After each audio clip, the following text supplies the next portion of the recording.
डोंगरात घर केलं बघता रमून गेलं देवाजीनं पदरात हे दान दिलं या आभाळाला भेटाया धरणीनं जीवाचं रान केलं या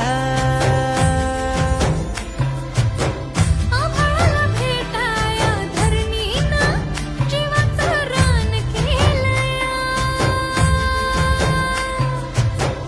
आभाळाला भेटाया